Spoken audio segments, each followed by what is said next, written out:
outros tipos de transtornos assim, mais complicados, eu entendo que o atendimento presencial ele é fundamental, né? Que é a troca, o acolhimento, né? Por exemplo, a gente está aqui, eu estou olhando para você, você está olhando para mim, né? A gente está aqui. Né? Quando tem uma tela, uma distância, não é a mesma É coisa totalmente no meu diferente. entendimento. Então, você até falou também o que mudou, né? Quando a pandemia chegou, a gente tinha um discurso que a humanidade iria mudar. Todos iriam ficar mais carinhosos, mais cuidadosos. E me parece que não, a humanidade continua do jeito que ela é. Né? Houve toda aquela dificuldade na época, né? Houve toda aquela união. Né? Eu me lembro que no prédio que eu morava, as pessoas colocavam músicas, conversavam na janela umas com as outras. Agora, voltou ao normal. Você entra, pega o teu carro, tem vizinho que passa por você, não fala nem bom dia.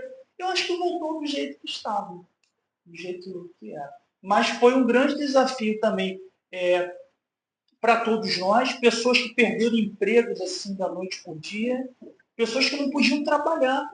Você não poder trabalhar, você não poder Sim. pegar o cara que é o Uber, pegar o seu carro e gerar lá o dinheiro para ele pagar as contas. Eu estava conversando com um ortopedista, ele falou, Alexandre, eu comecei a dar valor ao meu emprego público na pandemia, porque o meu consultório fechou, ele é ortopedista, ele tem um consultório particular e ele é funcionário público. Ele falou, cara, quando fechou tudo, se eu não tivesse meu consultório, se eu não fosse funcionário de uma prefeitura, eu estaria em maus lençóis. Então a pandemia trouxe toda essa dificuldade para todos que a gente acabou passando por ela. Né? Mas não sei dizer se a pandemia fez o ser humano melhor. A gente não tem como afirmar isso. Né? Quer falar, Matheus? Eu acho Aqui. Eu acho que essa questão da pandemia ter nos humanizado, acho que daqui para frente só para trás a sociedade. A gente não vê se houve alguma melhora, né? As pessoas ficaram mais. Eu lembro que eu tinha visto um dado estatístico que as pessoas, o índice de violência doméstica aumentou durante a pandemia, né? Então, assim, a gente ficou muito mais violento, não sei se poderia dizer assim, né? Mas a grande questão é, eu acho que faz parte da nossa natureza. Você é psicólogo, vai explicar melhor, né? Essa questão a violência é inata, né, no sujeito, né? Acho que a gente deve saber lidar com isso. A psicologia ela vem para poder amenizar essa espécie de sofrimento, porque a gente tem a necessidade de falar, né? A psicologia ela vem para poder, a terapia, essas coisas, ela vem para poder amenizar o sujeito de. O Freud fala que a cura está no falar. Como é que fica isso? Como é que fica essa situação? assim, a psicologia, né, ela veio ajudar uma ciência, né? Como você ver o mundo, né? Como ela pode te ajudar no sentido de como você conduz a sua vida. Há outras maneiras de você resolver conflito. Você pode resolver o conflito dando uma cadeirada a uma pessoa, você pode dar um conflito dando um tiro a uma pessoa, mas há outras maneiras pacíficas de você resolver problemas. E a terapia vai ajudar nesse sentido, porque quando eu falo resolver, a gente fala no sentido de crenças. Nós, seres humanos, nós somos formados por crenças. O que são crenças? Crenças são verdades. O que é uma verdade? Aquilo que você acredita. Algum tempo atrás eu atendi uma jovem e uma das queixas que ela trouxe para o atendimento, ela falou assim, nunca mais esqueço. Alexandre, eu sou uma pessoa burra. Assim mesmo. Ela se achava uma pessoa inoperante, ela se achava uma pessoa, não se achava uma pessoa que conseguisse conduzir a vida dela. E durante os atendimentos, ela chegava com algumas bolsas, ela trabalhava numa concessionária aqui no Rio de Janeiro, essas concessionárias que vendem carro, né? Então tem várias montadoras, tem da Volkswagen, ela trabalhava numa dessas. E ela chegava às vezes com uma bolsa. E uma vez eu perguntei assim, que isso? Ela falava assim, olha, isso aqui eu ganhei um prêmio, porque eu me destaquei como uma das melhores funcionárias desse mês. Bom, peraí. Ela ganhou um prêmio e ela se acha o quê? Burra. Isso é uma crença. E durante o processo terapêutico, ela conseguiu descobrir que ela se achava burra, porque ela foi criada dentro de um contexto familiar, onde os cuidadores, né, o pai, a mãe, as pessoas importantes, falavam para ela que ela seria uma pessoa ineficiente para o resto da vida. Então, a terapia foi ajudando ela a descobrir que aquela verdade que ela tinha não era uma verdade verdadeira. Por quê? Porque nós baseamos as nossas vidas nas nossas crenças. A terapia vai ajudar você a rever as crenças distorcidas. E durante o processo terapêutico, ela conseguiu entender que aquela crença que ela acreditava não era uma crença assim tão verdadeira. Como pode uma pessoa burra ganhar premiações no seu trabalho? Uma vez eu perguntei para ela, se você tivesse uma empresa, você contrataria uma pessoa burra? Ela falou, não. Você daria um prêmio para uma pessoa burra? Ela falou, não. Eu falei, como é que você então ganha vários prêmios? Ou seja, a realidade era diferente da crença dela. Então, a terapia ajuda nesse sentido. Com relação à violência, com relação à autoestima, com relação a outras. Por isso que nós precisamos de uma outra pessoa que possa estar vendo de um outro ângulo que nós não conseguimos enxergar. Então, a terapia nos ajuda nesse sentido. Eu acho Ela incrível não é isso. uma garantia, Perdão. ela é uma ferramenta. Porque você também descobre isso conversando, se relacionando com as pessoas, em ambientes novos. Então, o ser humano ele tem a capacidade de sempre rever a história de vida dele, né? A rever as suas crenças. Então, a terapia, uma dessas funções é rever as crenças. Porque quando um paciente leva um problema para a terapia, então, por exemplo, eu sou ansioso. O que é ansiedade? Ansiedade é só um pano de fundo. Ansiedade tem envolvimento, ali está envolvido crenças, ali está envolvido relacionamentos, ali está envolvido interpretação do mundo, dos eventos, muitas coisas. Então a terapia ela ajuda nesse sentido. A gente vive hoje numa sociedade, vamos por assim, no filósofo que eu gosto muito, que até o Matheus conhece, que é o Byung-Chul Han, né? No livro dele ele fala na sociedade do cansaço que as pessoas vivem numa autoexigência, ou seja, as pessoas ela têm um costume de uma autocobrança e foi bem legal você ter dito sobre possuir a própria verdade. Hoje em dia a gente possui uma própria verdade onde que isso tanto pode trazer para o mal quanto para o bem. Ou seja, pessoas que se colocaram como essa menina, né? Dela ser burra, só que ela ganhou um prêmio.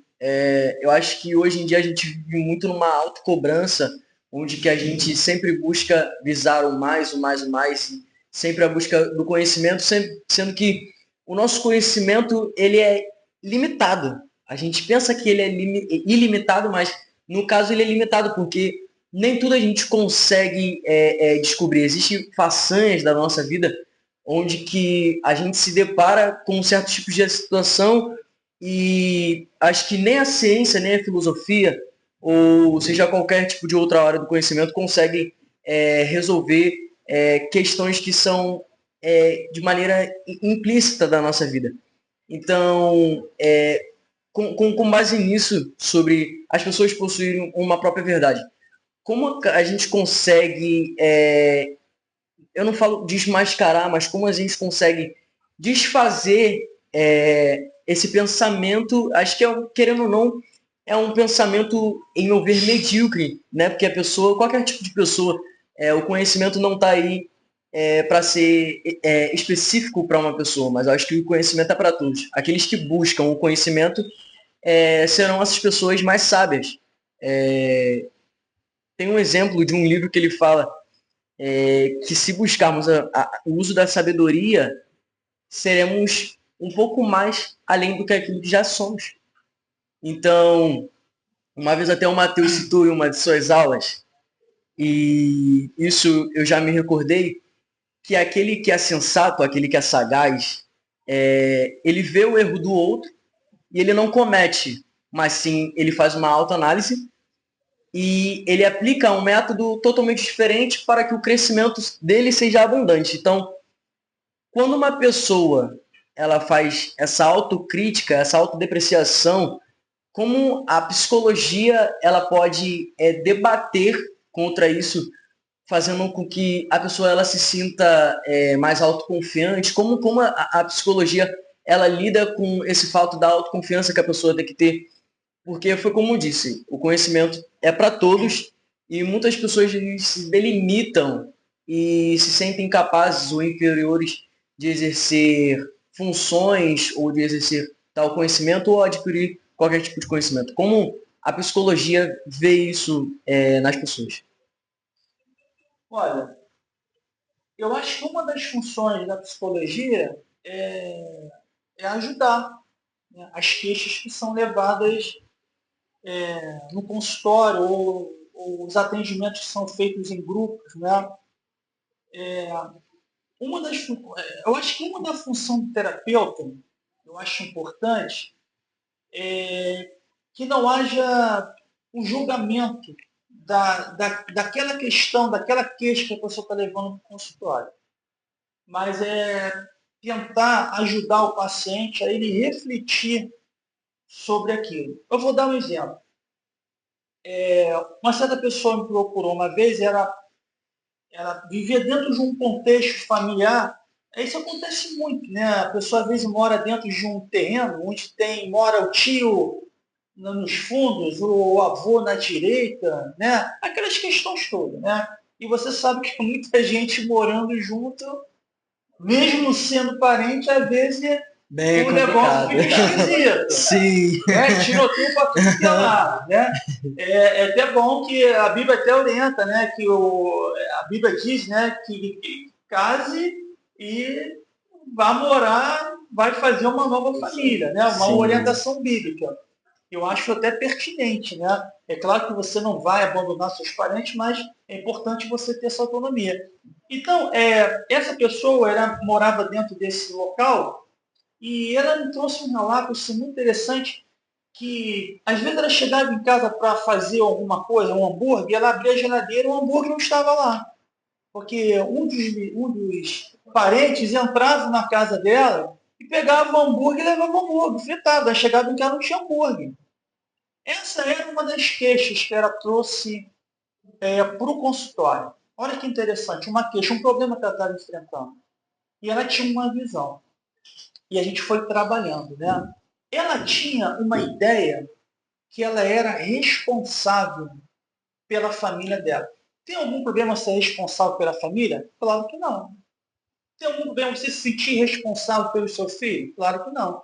Tem alguma dificuldade de você ser responsável pela sua mãe? Claro que não.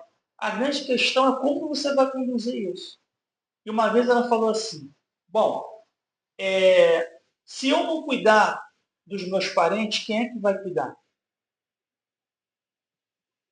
E uma vez ela trouxe um exemplo muito interessante, que a máquina de lavar, ela atendia a família dela.